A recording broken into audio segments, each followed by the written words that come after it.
Hello students, हम लोगों ने प्रीवियस लेक्चर में मैग्नेटिक फील्ड के क्वेश्चन नंबर 43 तक किए थे। अच्छे से डिस्कशन करते हुए क्वेश्चंस किए थे।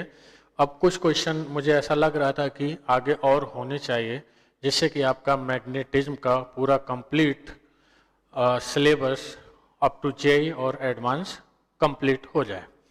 तो इसके लिए कुछ क्वेश्चंस अभी भी बचते हैं जिनको मैं बता दे रहा हूँ।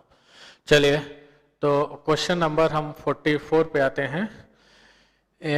44 क्वेश्चन क्या है? Electrons emitted with negligible speed from an electron gun are accelerated through potential difference B along the x-axis.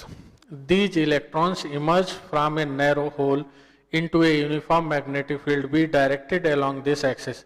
However, some of electrons emerging from the hole make slightly divergent angles as shown in figure 34E18. Full stop. So that these paraxial electrons are refocused on the x-axis at a distance under root 8 pi square mb upon EB square. Okay,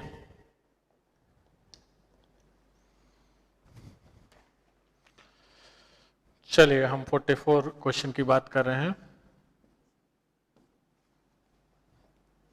ये diagram भी इसमें हम बना लेते हैं। Electron gun से electron निकलते हैं,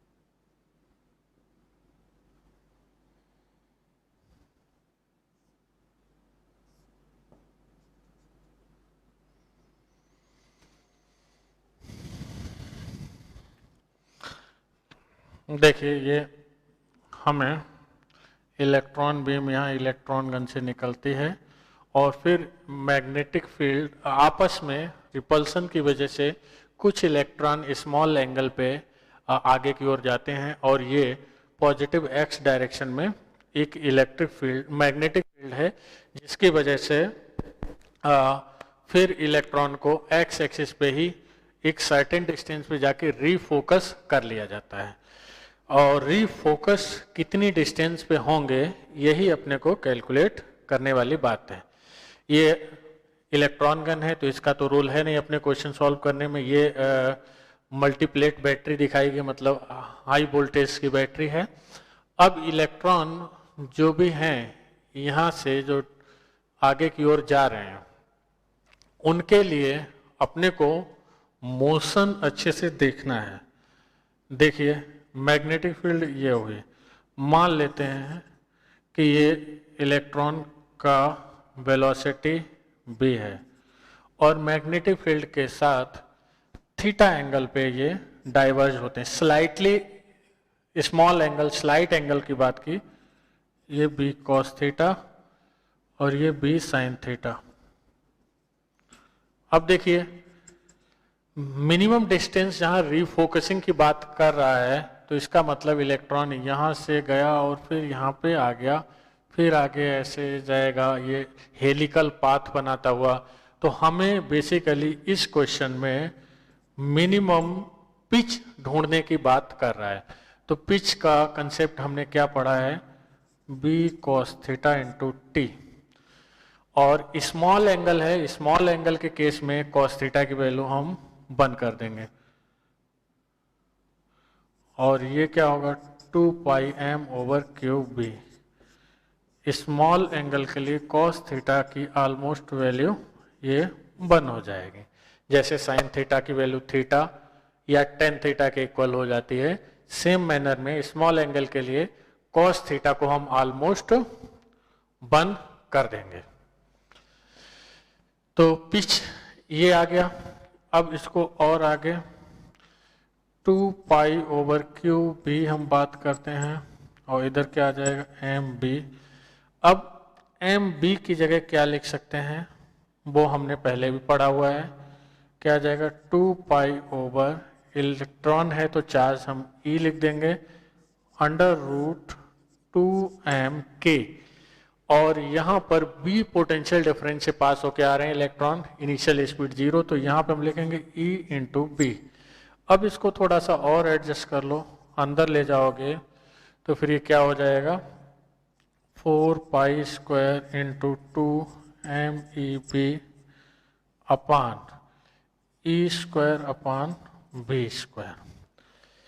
इससे ये कट गया और फाइनली सॉल्व करेंगे तो ये आ जाएगा 8 पाई² m/b/EB²। तो इस तरीके से अपने को मिनिमम डिस्टेंस जहां पे इलेक्ट्रॉन रीफोकस होंगे वो ये आ जाएगी। मींस मिनिमम डिस्टेंस जहां पे रीफोकस होंगे इलेक्ट्रॉन, अपने से बात कर रहा है मिनिमम पिच की, अपने से बात कर रहा है मिनिमम पिच की बात कर रहा है। तो मिनिमम पिच कितना होना चाहिए, यहाँ पर इतना होना चाहिए, ये अपने को मिल गया है। चलिए अब नेक्स्ट क्वेश्चन की बात करेंगे।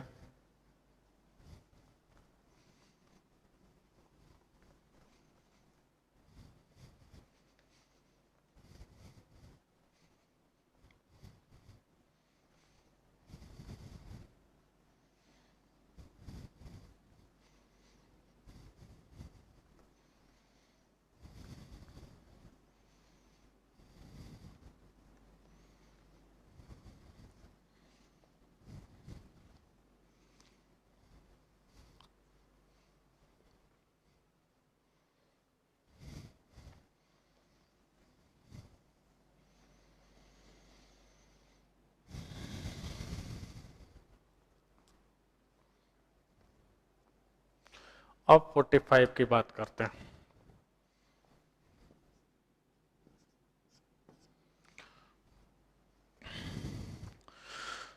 Two particles each having a mass m are placed at separation d in a uniform magnetic field V as shown in figure 34E19.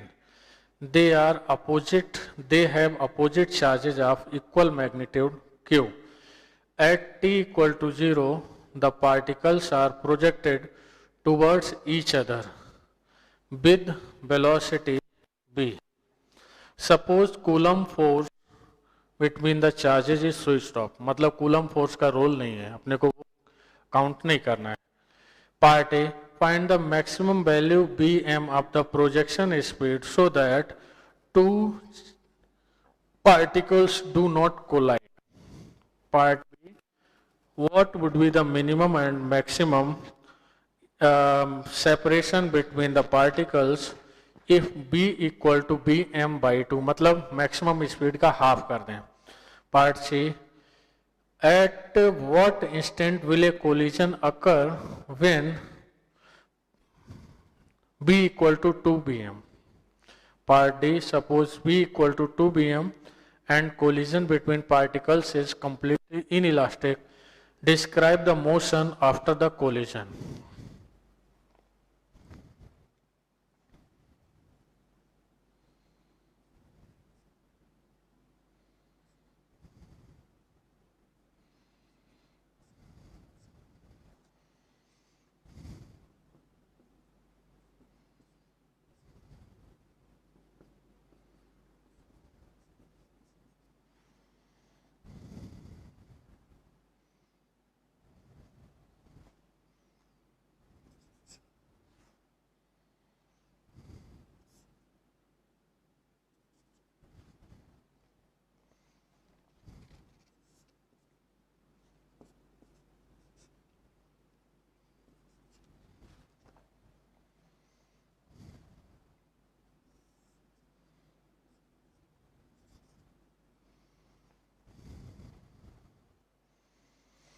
देखिए पार्ट ए की पहले बात करते हैं। Find the maximum value of speed so that two particles do not collide. देखिए दोनों particle के इसमें मास सेम दिए, चार्ज पार्टिकल और चार्ज सेम दिए, तो दोनों का जो टाइम पीरियड है वो सेम होगा, क्योंकि ये स्पीड पे डिपेंड नहीं करता है। इसका मतलब एक ही पोजीशन पर दोनों पार्टिकल सेम टाइम पे पहुंचेंगे, ये बात तो तय है। चलिए हम पार्ट ए को ही लेके शुरू करते हैं। एक ही टाइम पे पहुंचेंगे। अब देखिए इस पे बी क्रॉस बी करते हैं, बी क्रॉस बी करेंगे तो इस पे फोर्स इधर लगेगा, इस पे बी क्रॉस बी करेंगे तो नीचे लगेगा, लेकिन ये निगेटिव है। निगेटिव होने की वजह से इस पे भी ऊपर और ये इस पे भी ऊपर। अगर ये पॉजिटिव चार्ज होता तो बी क्रॉस बी तो नीचे फोर्स लगता है, ये ऐसे निकल जाता और ये ऐसे, लेकिन ये पॉजिटिव है, नेगेटिव है, तो नेगेटिव होने की वजह से जो पॉजिटिव चार्ज का फोर्स है उसके अपोजिट डायरेक्शन में इस पे लगेगा। तो कुल मिला के जो पहला चार्ज पार्टिकल है वो ऐसे जाएगा और दूसरा चार्ज पार्टिकल ऐसे जाएगा। तो दोनों एक दूसरे को जस्ट टच करके निकल जाएं, जस्ट टच करके निकल जाएं, इसका मतलब दोनों के लिए जो रेडियस है सर्कुलर पाथ की वो d/2 होनी चाहिए। तो जो रेडियस है r = d/2 = m, b की जगह bm बोला है रखने को, अपॉन qb। तो हम देखेंगे bm = कितना आ जाएगा, bm = आ जाएगा qbd अपॉन m। क्या आ जाएगा, qbd अपॉन m। और साथ में ये 2b है, d/2 है, तो अपॉन 2m। ठीक है, qbd अपॉन 2m। ये मिनिमम ये मैक्सिमम स्पीड है bm, जिससे हम दोनों चार्ज पार्टिकल को प्रोजेक्ट करें तो दोनों अपना अपना सर्कुलर पाथ बनाते हुए वापस लौट जाएंगे, जस्ट एक दूसरे को टच करते हुए। चलिए अब इसके बाद हम लोग बात करते हैं पार्ट बी की। पार्ट बी में क्या बोला है, what would be the minimum and maximum separation between the particles if b = bm/2।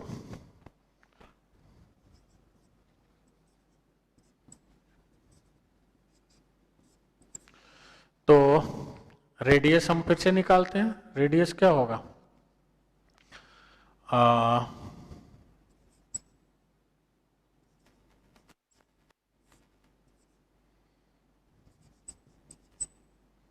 ठीक है, b की जगह पे bm/2 रख दिया। bm की वैल्यू पहले से उठा के रखो, चलो mb/2 qb और bm की वैल्यू qbd/2m,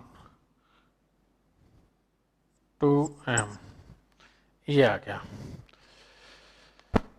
तो m से m गया, qb से qb गया, तो रेडियस आ जाएगा d/4। अब चलिए मैं फिर से डायग्राम बनाता हूं, तभी अच्छे से समझ में आएगा ये।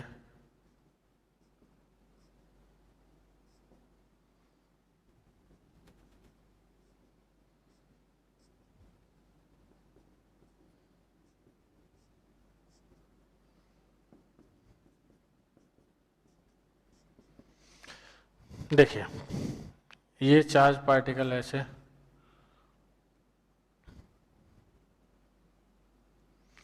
ये इनफाइनाइट रीजन का मैग्नेटिक फील्ड है, फाइनाइट रीजन का मैग्नेटिक फील्ड नहीं है। तो ये चार्ज पार्टिकल ऐसे घूमेगा, ये वाला Q, B। ऐसे इधर वाला चार्ज पार्टिकल देखिए, ये ऐसे घूमेगा, सेम टाइम पे दोनों आमने सामने होंगे, सेम टाइम पे दोनों टॉप पे जाएंगे, सेम टाइम पे दोनों मैक्सिमम डिस्टेंस पे जाएंगे और सेम टाइम पे दोनों लोएस्ट पोजीशन पे आएंगे। तो कारण क्या है कि मास दोनों का सेम है, चार्ज सेम है और सेम मैग्नेटिक फील्ड में मोशन कर रहे हैं। तो स्पीड अगर हम बदलते भी हैं तो इन दोनों के लिए टाइम पीरियड पे कोई इफेक्ट नहीं आएगा। तो मिनिमम गैप देखिए, ये इसका सेंटर मानो O1, ये इसका सेंटर मानो O2, इसकी रेडियस dy2 dy4 सॉरी, इसकी भी रेडियस dy4। अब देखिए दोनों के सेंटर के बीच का गैप कितना था, देखिए d दिया था, ठीक है, ये d दिया हुआ था। तो देखिए मिनिमम गैप ये होगा और मैक्सिमम गैप कब होगा, जब ये दोनों इधर होंगे डायमेट्रिकली अपोजिट पॉइंट पे। ये मिनिमम के लिए हो गया, इसको हम लिख देते हैं A और A डैश, और इसको हम लिख देते हैं P और P dash position maximum gap के लिए। तो D मिनिमम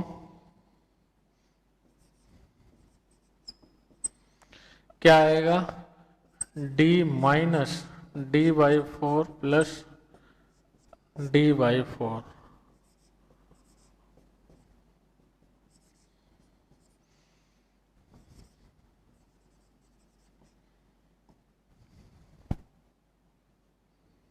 डी मैक्सिमम क्या होगा,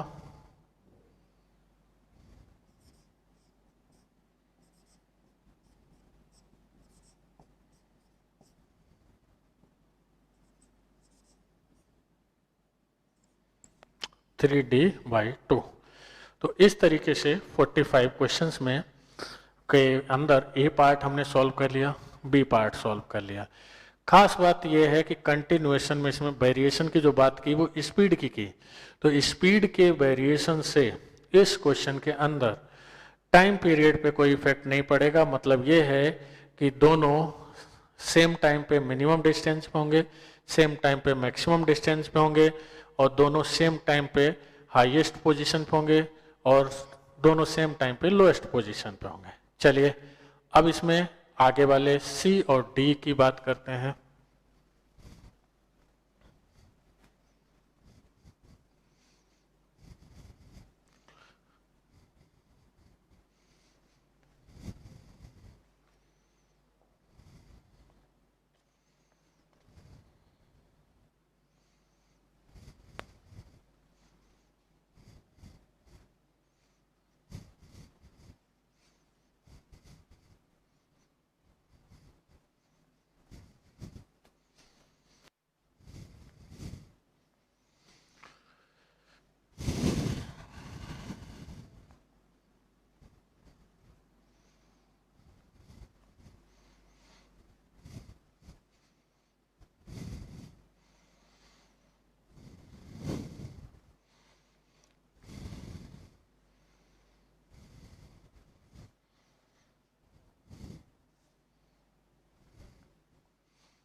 चलिए अब इसमें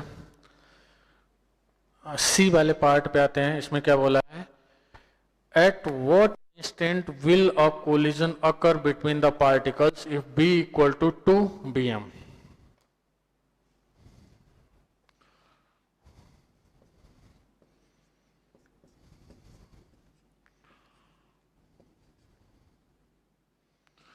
देखिए तो इस केस में रेडियस अपनी कितनी होगी,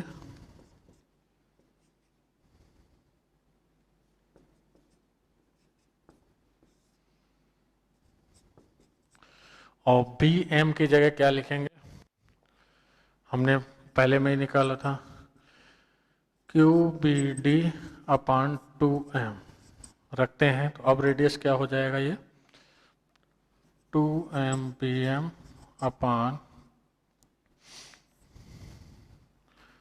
क्यू बी, और बी एम की जगह हम उठा के रख ही लेते हैं, क्या है क्यू बी डी अपान 2m। तो ये क्यू बी से क्यू बी कट गया, 2m से 2m कट गया, यानी रेडियस अब होनी चाहिए d के बराबर। जब रेडियस d के बराबर होगी इट मीन्स आपस में ये कोलाइड कर जाएंगे। d क्या है, दोनों के बीच का गैप है, और हम लोगों ने स्पीड बढ़ा दिया, तो स्पीड बढ़ा दिया तो रेडियस बढ़ जाएगा, टाइम पीरियड चेंज नहीं होगा, तो ये कोलाइड करेंगे। कब कोलाइड करेंगे, यही चीज अपने को देखनी। चलिए फिर से डायग्राम बनाते हैं इसके लिए।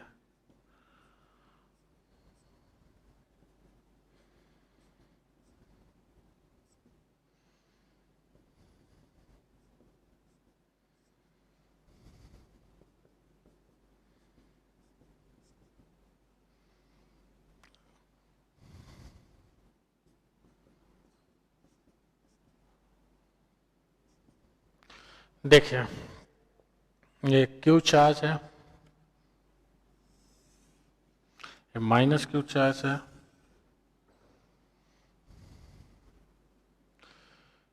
तो ये क्यू चार्ज की बात करते हैं, ये माइनस क्यू चार्ज की बात करते हैं। दोनों के दोनों सेम एंगल ही रोटेट करेंगे, इसमें ऐसा कुछ नहीं है कि दोनों में सिमेट्रिक मोशन ही है, बस एक में प्लस चार्ज है एक में माइनस है, दोनों के लिए सारी चीजें सेम है, बस चार्ज अपोजिट है। अब देखिए हम इसका सर्कल का सेंटर खोजते हैं। चलो ये यहाँ पे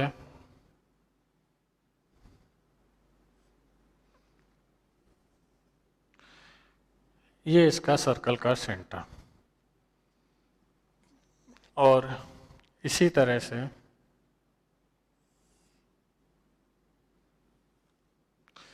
ये इसके सर्कल का सेंटर, जो भी पार्ट बनेगा, आर्क बनेगा, तो सर्कल का ही पार्ट होगा, उसका सेंटर पॉजिटिव चार्ज वाले का इधर, इसका इधर, ये आएगा। अब मान लेते हैं हमने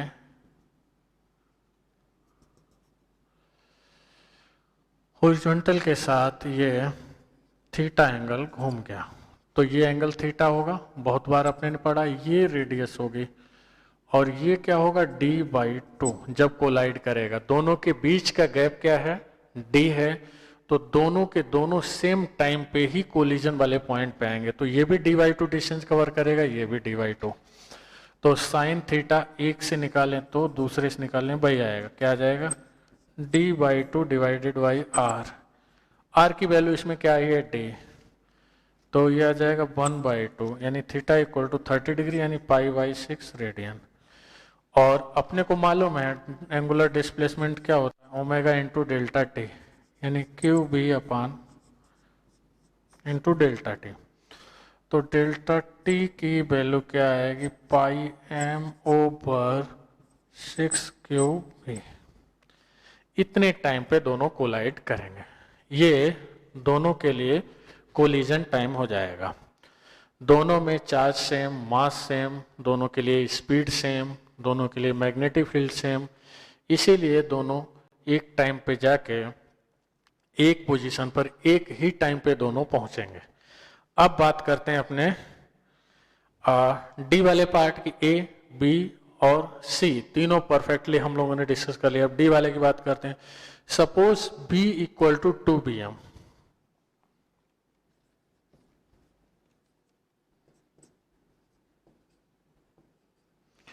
suppose B equal to 2bm and the collision between the particles is completely inelastic. Describe the motion after the collision. चलिए जहां पे कोलिजन हुआ उस पॉइंट पे हम लोग अलग से बना लेते हैं। ये भी 30 डिग्री, ये भी 30 डिग्री, दोनों की वेलोसिटी, चलो हम b ले लेते हैं, b की जगह 2bm रख देंगे। हॉरिजॉन्टल कंपोनेंट b cos 30, इसका भी क्या होगा b cos 30। अब दोनों का वर्टिकल कंपोनेंट क्या आएगा 2b sin 30। अब दोनों जब इकट्ठे हो जाएंगे तो प्लस क्यू माइनस क्यू मिलके 0 चार्ज, यानी कि अब मैग्नेटिक फोर्स भी नहीं होगा। तो अब सीधे सीधे जो है इस तरीके से ये इंफिनिटी तक मोशन करेंगे। तो कोलिजन से पहले लीनियर मोमेंटम और कोलिजन के बाद अपने लीनियर मोमेंटम देख सकते हैं। तो कोलिजन से पहले बाई डायरेक्शन में क्या था, 2m इंटू 2b साइन 30 दोनों का, और जब दोनों में परफेक्टली इन इलास्टिक कोलिजन है, इसका लो मास ये हो जाएगा, स्पीड b डैश मान ली, तो ये 2m से कट गया, और साइन 30 और sign 30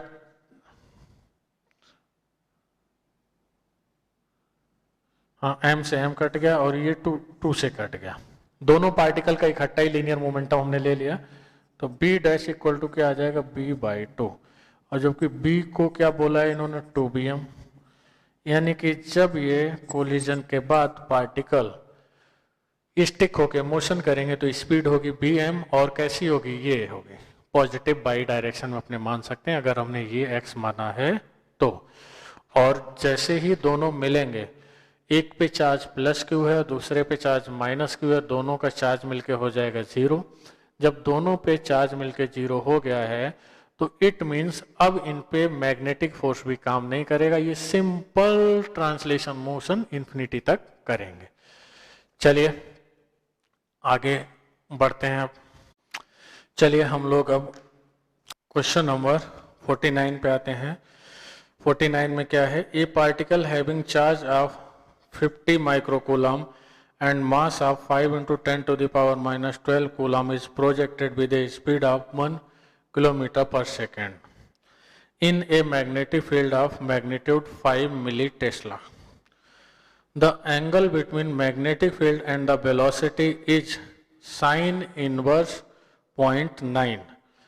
Show that the path of the particle will be a helix.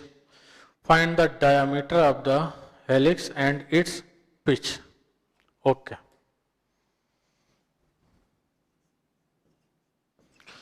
देखिए हमें जो एंगल दिया हुआ है थीटा इक्वल टू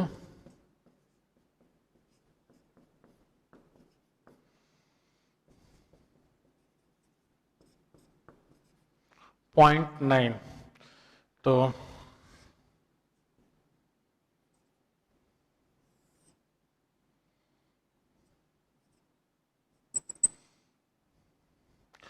ये हमें कंडीशन दे रखी है, वेलोसिटी भी मैग्नेटिक फील्ड के साथ थीटा एंगल बना रहे हैं। अब जाहिर सी बात है इसमें दो कंपोनेंट अपने को करना पड़ जाएंगे, ये b साइन थीटा हो जाएगा और ये b कॉस थीटा। तो मैग्नेटिक फील्ड के साथ वेलोसिटी थीटा एंगल पे है तो ये हेलिकल पाथ होगा, हम लोगों ने डिस्कस किया हुआ, ये पाथ हेलिकल होगा। अब अपने इसके बाद क्या हो रहा है, find the diameter of the helix and pitch. तो हमने पढ़ा है radius of the helical path क्या है, M B sine theta upon Q B, तो डायमीटर क्या हो जाएगा, रेडियस के डबल के बराबर, तो ये आ जाएगा 2mb sine theta upon Q B. और इसके बाद पिच की बात की जा रही तो पिच क्या होगी, b cos theta into T. T की वैल्यू क्या है,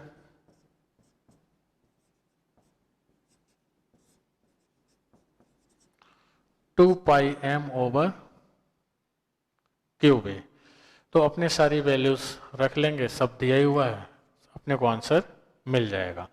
इसमें मेन ये पूछना चाह रहा था, क्वेश्चन पूछने वाला कि पाथ किस तरीके का होगा, हेलिकल पाथ होगा कि सर्कुलर पाथ होगा। तो यहाँ पे क्लियर है मैग्नेटिक फील्ड के साथ वेलोसिटी थीटा एंगल बना रही है तो ये पाथ आपका हेलिकल ही होगा। चलिए अब आप बात करते हैं नेक्स्ट 51 वाले क्वेश्चन की। 51 वाले क्वेश्चन क्या है, a particle having mass m and charge q is released from the origin in a region in which electric field and magnetic field are given by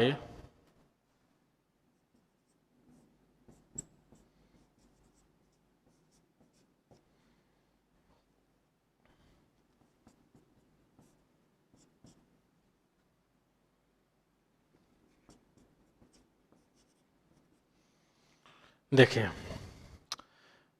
find the speed of the particle as a function of its coordinate. Okay, हम coordinate system बना लेते हैं। ये हमने x ले लिया, ये y ले लिया और ये z ले लिया। तो जो इलेक्ट्रिक फील्ड है आपकी वो z डायरेक्शन में है। मेन समझने वाली बात यही है, जो इलेक्ट्रिक फील्ड है वो आपकी z डायरेक्शन में है। और इनिशियल स्पीड अपने कुछ भी नहीं दिया हुआ है, तो initial speed u equal to हम 0 मान के चल लेते हैं। Initial speed u equal to 0। अपने ने शुरू में ही समझा हुआ है, work done by magnetic force is always 0।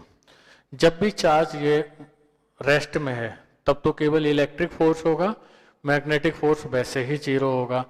Electric force, लेकिन इलेक्ट्रिक फील्ड किसी भी चार्ज पार्टिकल के ऊपर रेस्ट पोजीशन में भी फोर्स अप्लाई करता है। तो इलेक्ट्रिक फील्ड इसको पॉजिटिव जेड में लाना शुरू करेगी, फिर क्या है, जो मैग्नेटिक फील्ड है फिर उसको घुमाना शुरू कर देगा। तो कुल मिला के ये पाथ हेलिकल टाइप से बनेगा। पाथ जो होगा वो हेलिकल टाइप से होगा, वो भी देखने वाली बात है। अब देखिए, वेलोसिटी जेड में होगी और मैग्नेटिक फील्ड आपकी निगेटिव बाई में है। ऐसे देखो, ये इधर,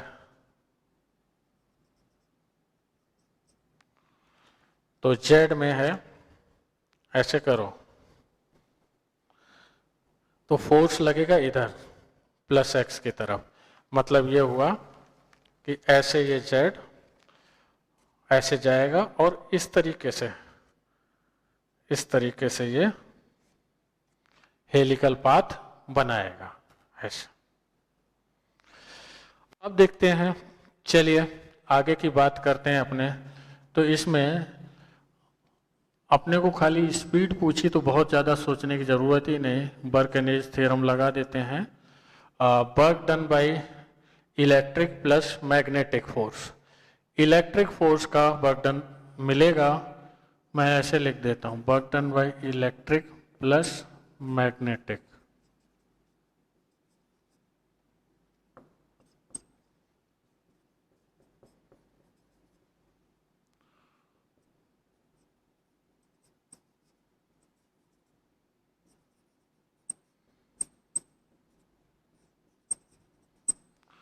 और ये work of magnetic force.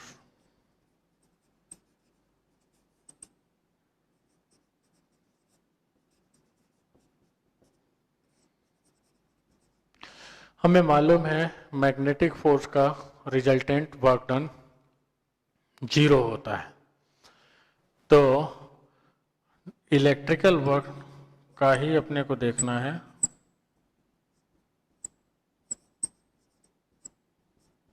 Initial velocity 0, electric field constant है तो इलेक्ट्रिक फील्ड का फोर्स भी कांस्टेंट होगा, तो हमें कोई परेशानी है ही नहीं। जेड डिस्प्लेसमेंट करने में, जेड डायरेक्शन में ही अपने को वर्क डन की बात करनी है, क्योंकि इलेक्ट्रिक फोर्स जेड डायरेक्शन में ही काम करेगा।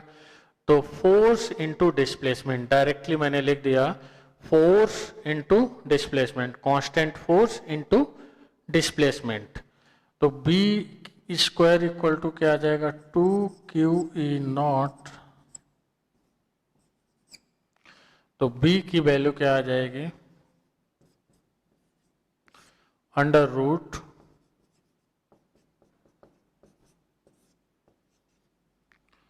ये स्पीड हमें मिलेगी जाके।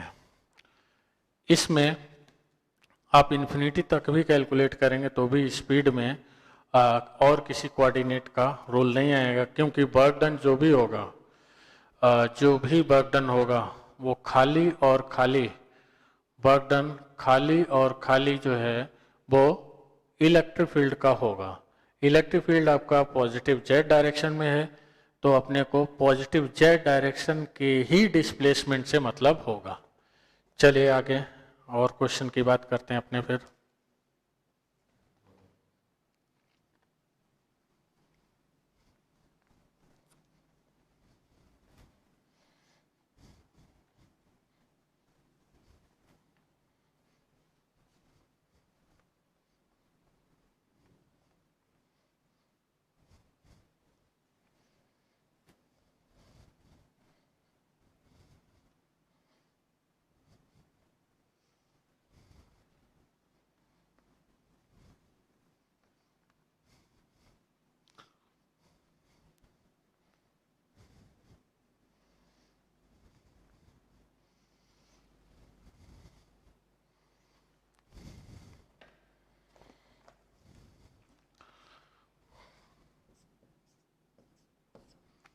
52 वाला question, an electron is emptied with negligible speed from the negative plate of the parallel plate capacitor, charge to a potential difference V.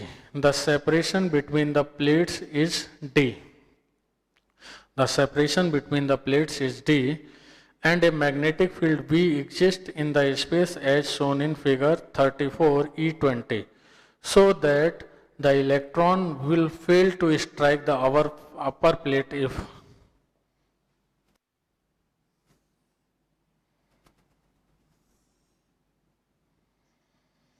देखिए इसमें मैग्नेटिक फील्ड के लिए डॉट मेंशन है, इट मीन्स ये तय है मैग्नेटिक फील्ड बोर्ड के plane में आउटवर्ड है।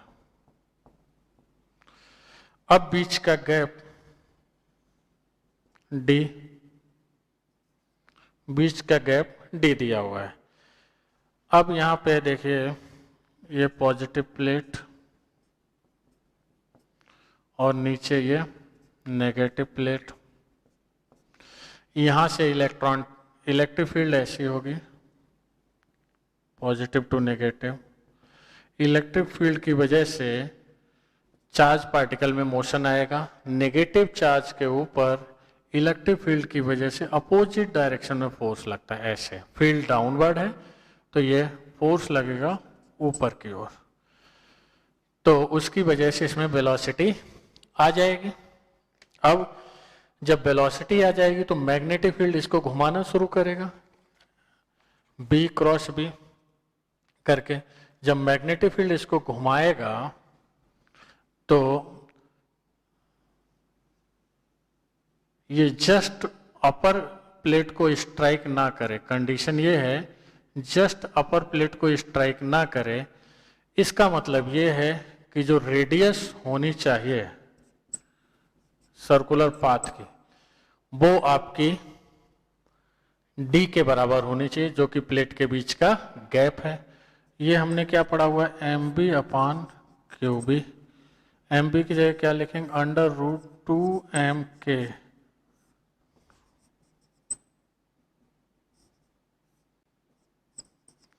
और k की जगह क्या लिखेंगे, Q इंटू B, और B ही पोटेंशियल डिफरेंस हमें दिया हुआ है, अपान क्या हो जाए Q इंटू B।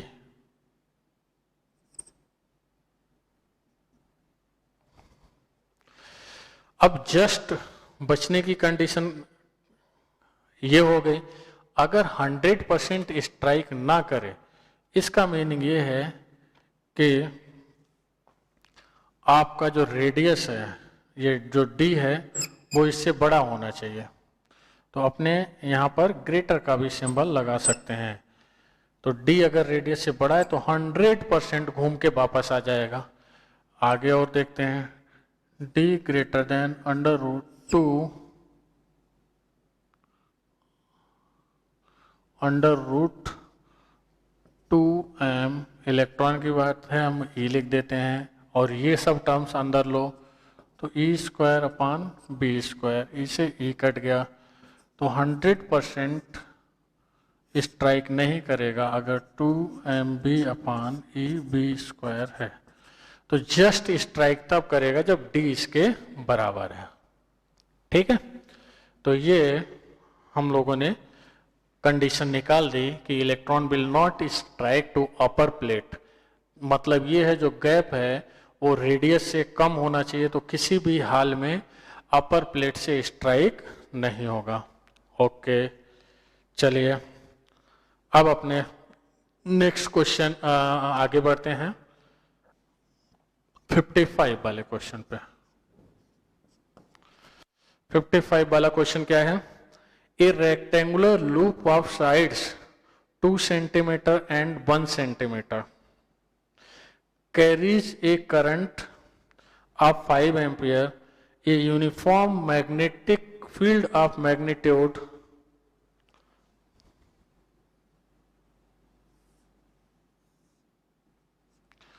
ये हम 2 सेंटीमीटर लेते हैं और ये 1 सेंटीमीटर लेते हैं। ठीक है, और मैग्नेटिक फील्ड का जो मैग्नीट्यूड दिया है वो 0.2 और uniform magnet parallel to longer side. मतलब मैग्नेटिक फील्ड ऐसे है। चलिए part A, what is the force acting on the loop. हम लोगों ने बहुत बेहतरीन तरीके से ये बातें समझी हुई हैं कि जब भी कोई भी close loop uniform magnetic field के अंदर रखा जाएगा तो नेट फोर्स जीरो होगा। तो नेट फोर्स की वैल्यू होगी जीरो। अलग अलग साइड पे फोर्स आ सकता है बट नेट फोर्स जो है हमेशा जीरो। तो हमसे लूप की बात कर रहे हैं, लूप के ऊपर फोर्स मतलब नेट फोर्स, रिजल्टेंट फोर्स। अब part B, what is the torque acting on the loop. देखिए टॉर्क का लूप के ऊपर फॉर्मूला ये होता है एम बी साइन थीटा। तो हमने क्लॉकवाइज करंट ली इस लूप के अंदर, तो इसका मैग्नेटिक मोमेंट अंदर की तरफ होगा क्योंकि इस लूप की अपनी मैग्नेटिक फील्ड भी अंदर होगी। तो जो एक्सटर्नल मैग्नेटिक फील्ड है ये लूप है, इसका मैग्नेटिक मोमेंट अंदर और मैग्नेटिक फील्ड पॉजिटिव एक्स की तरफ। तो दोनों के बीच एंगल कितना हो जाएगा, ये लूप है, मैग्नेटिक मोमेंट अंदर और फील्ड आपकी ऐसे इस तरीके से, तो दोनों के बीच एंगल 90 डिग्री। तो हम m को लिखेंगे NIAB, N1 है, करंट दिया होगा कुछ ना कुछ 5 एम्पियर, और एरिया क्या हो जाएगा,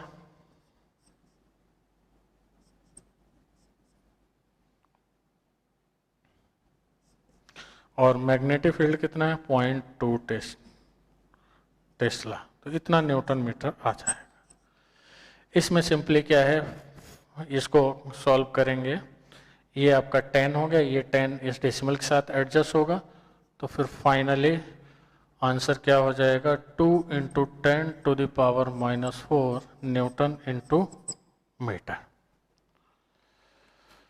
चलिए अब एक दो क्वेश्चन और आगे देखते हैं।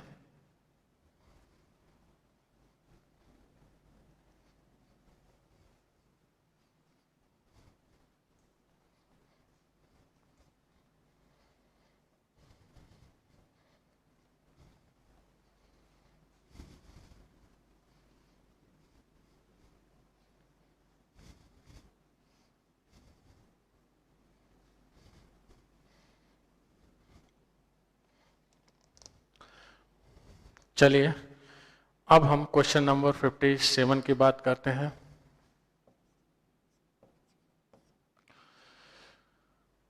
फिफ्टी 57 वाला क्वेश्चन क्या है, a circular loop carrying a current I has wire of total length capital L, a uniform magnetic field B exists parallel to the plane of the loop. Part A, find the torque on the loop. Okay.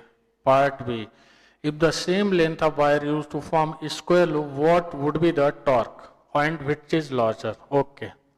देखिए एक हमने circular loop लिया, circular loop में चलिए हम लोग radius R मान के चलते हैं, सेंटर O है और यूनिफॉर्म मैग्नेटिक फील्ड है जो प्लेन के पैरेलल है ऐसे। मतलब हम ये बोल सकते हैं कि सर्कुलर लूप हमारा बोर्ड के प्लेन में है तो मैग्नेटिक फील्ड भी बोर्ड के प्लेन में होगी। चलिए अब बात ये आती फाइंड द, इसमें देखिए नेट फोर्स जीरो होगा अगर फोर्स पूछा होता क्योंकि यूनिफॉर्म फील्ड में क्लोज लूप रखा हुआ है। फाइंड द, अब टॉर्क निकालने की बात आ रही है, टॉर्क कैसे निकालेंगे, एम बी साइन थीटा। हमने जैसी करंट की डायरेक्शन ली लूप की उससे मैग्नेटिक मूवमेंट अंदर, मैग्नेटिक फील्ड पॉजिटिव एक्स में, तो दोनों के बीच एंगल 90 हो गया, N I A B sine 90, N एक दिया हुआ है इसको आई, और ये क्या हो जाएगा पाई आर स्क्वायर बी।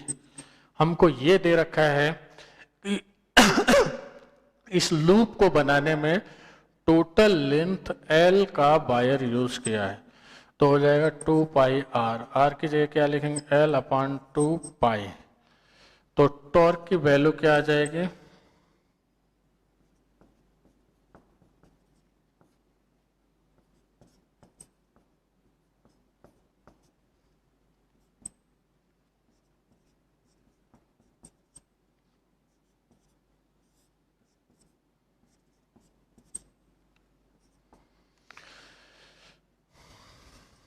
ये आ जाएगा। अब एक पाई से एक पाई कैंसिल करना तो कैंसिल भी कर लो, तो आई बी एल स्क्वायर अपान 4 पाई। अब अगर हमने यही एल लेंथ का वायर स्क्वायर लूप बनाया होता तो टॉर्क में सब कुछ तो वही रहेगा, आई वही रहेगी, बस एरिया में अब साइड क्या हो जाएगी, L by 4 into B 90 angle अभी भी मैग्नेटिक फील्ड और मैग्नेटिक मोमेंट के बीच का एंगल अभी भी 90 ही होगा। तो अब टॉर्क की वैल्यू क्या आएगी, आई B L square by 16।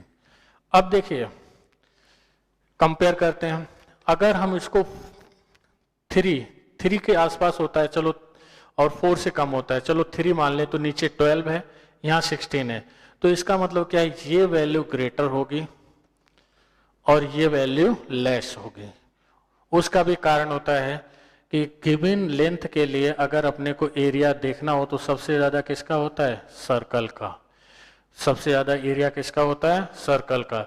Area सबसे ज्यादा सर्कल का होता है, इसीलिए मैग्नेटिक मोमेंट भी सबसे ज्यादा उसी का होगा, इसीलिए टॉर्क भी उसके ऊपर ज्यादा होगा। M equal to N I ए होता है ना, तो गिवन लेंथ में एरिया सर्कल का ज्यादा होता है। चलिए अब इसमें नेक्स्ट क्वेश्चन अपने 58 वाला भी करके देखते हैं।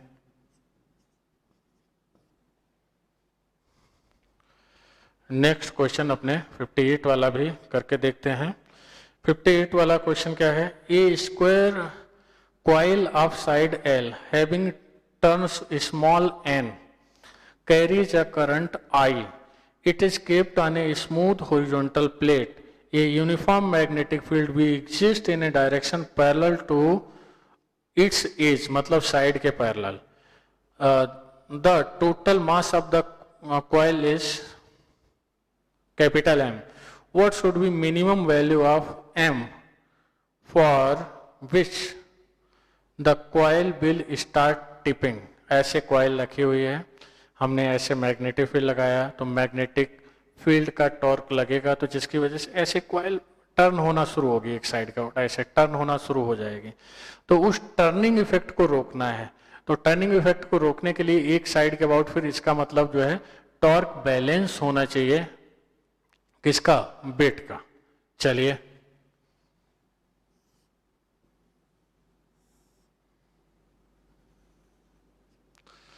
ये हमने स्क्वायर लूप ले लिया, साइड एल है, मैग्नेटिक फील्ड देखो पैरेलल ही दे रखा है, इस तरीके से यूनिफॉर्म मैग्नेटिक फील्ड है।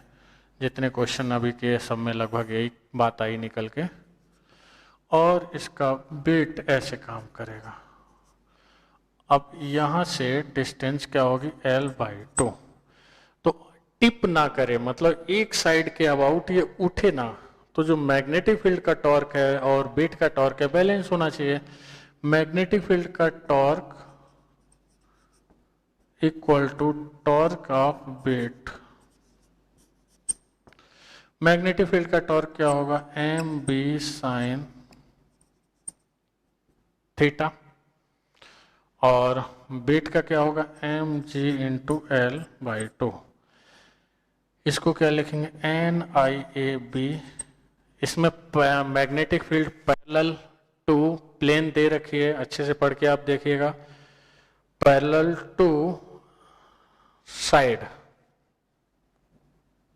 Direction parallel to an edge, ठीक है। तो इसका मतलब थीटा तो 0 ही होगा, साइन 90, और B की मिनिमम वैल्यू पूछ रहा है, तो क्या हो जाएगा, M G L upon 2 N I ए।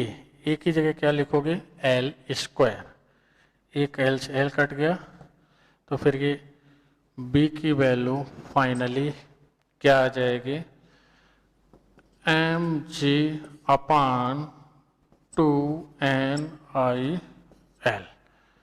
ये मिनिमम वैल्यू B की हमें मिल जाएगी।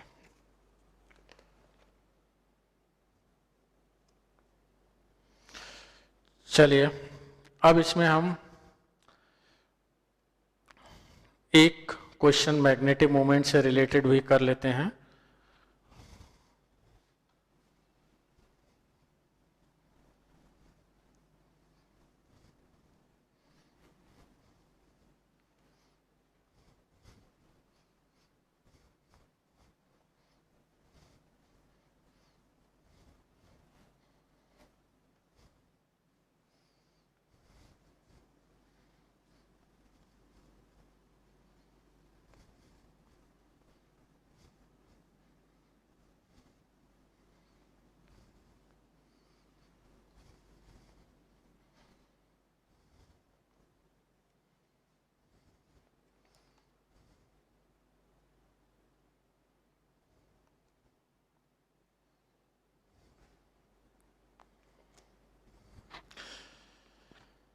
चलिए हम लोग 60 वाला क्वेश्चन करते हैं। Consider a non conducting plate of radius small R and mass small m which has total charge small q distributed uniformly over it. The plate is rotated about its axis with an angular velocity omega so that the magnetic moment and angular momentum for plate are related as mu equal to q upon 2 m into L. Okay.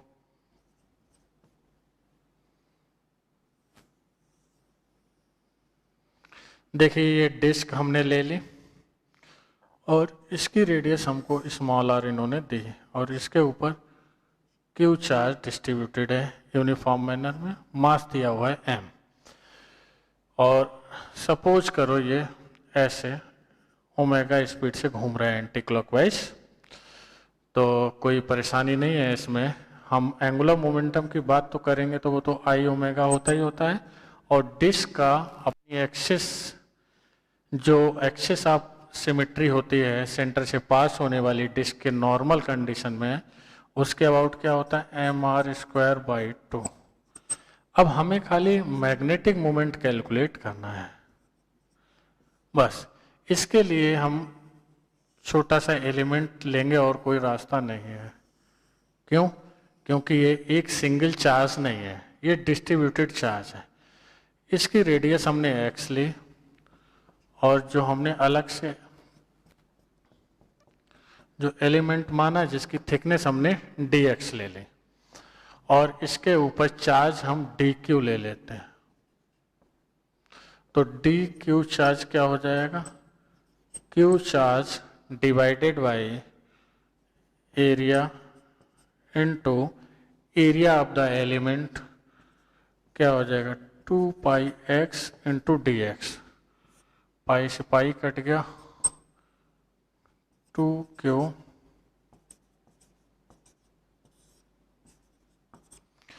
q upon pi R square. और इस element का मैंने पहले भी बताया था, अगर area का आइडिया नहीं है तो इस एलिमेंट को बाहर निकाल लो और इसकी लेंथ कितनी हो जाएगी 2 पाई x ऐसे, और थिकनेस कितनी है dx।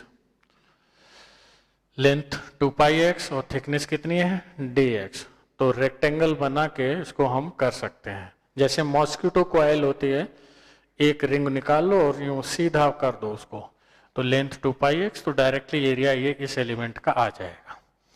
अब इसके करस्पॉन्डिंग करंट हम मान लेते हैं di, वो क्या होगी dq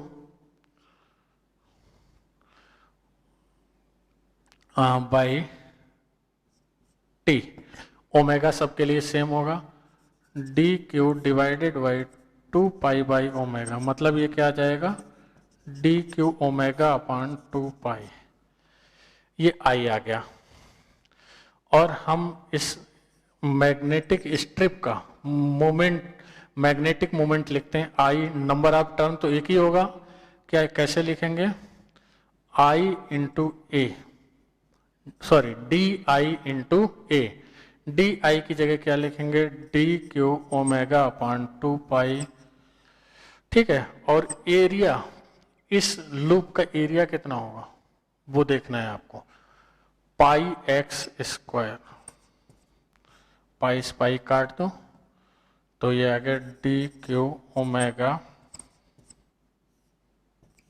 अब हमें जितने भी रिंग मिलेंगे सेंटर से लेकर सरफेस तक, सबका रोटेशन एक ही साइड में होगा, इसका मतलब सबका मैग्नेटिक मोमेंट भी एक ही साइड में होगा।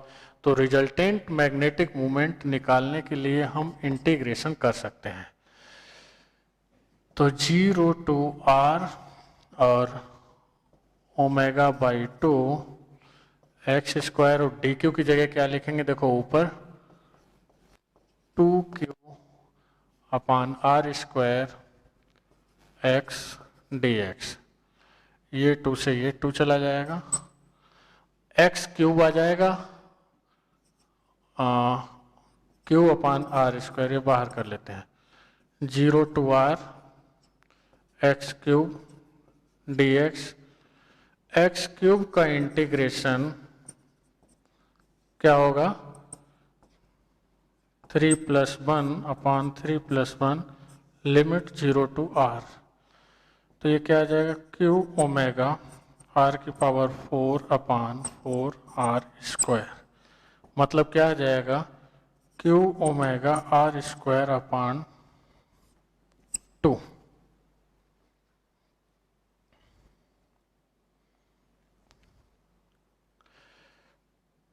सॉरी अपान 4, ये तो 4 है तो 4 ही बना रहेगा। अब अपने को इसमें रेशियो बताना है मैग्नेटिक मोमेंट और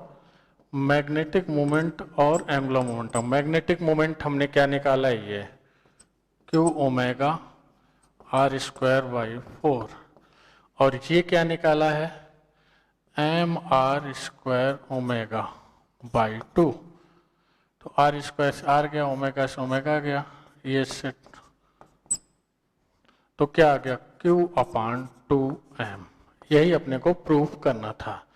अब ये ध्यान रखना है हमें कि जो हमने मैग्नेटिक मोमेंट और एंगुलर मोमेंटम का रेशियो प्रूव करा है Q/2m, ये आपका सॉलिड स्फीयर के लिए भी होता है, इसी तरह से हॉलो स्फीयर के लिए भी होगा, और यही रेशियो आपका एक चार्ज रिंग में घूम रहा है, एक सर्कुलर रिंग में घूम रहा है तो उसके लिए भी होगा।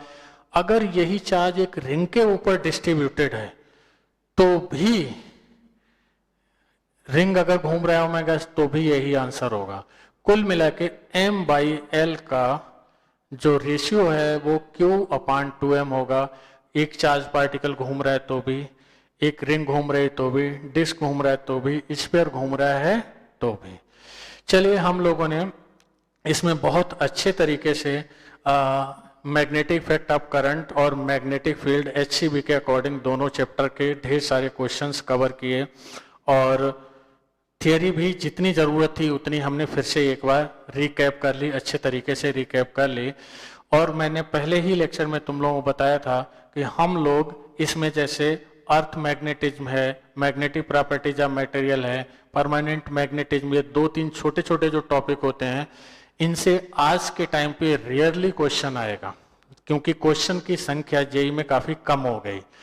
तो वो टॉपिक्स आपने बोर्ड लेवल पे जितना पढ़ा है, वो टॉपिक्स आपने बोर्ड लेवल पे जितना पढ़ा है उतना भी तैयार रखेंगे। अगर बैड लक हुआ तो आया भी क्वेश्चन तो उतने से सॉल्व हो जाएगा, तो उसको अपने जेईई लेवल पे या एडवांस लेवल पे पढ़ने की जरूरत नहीं है, जिससे अपना टाइम खराब ना हो।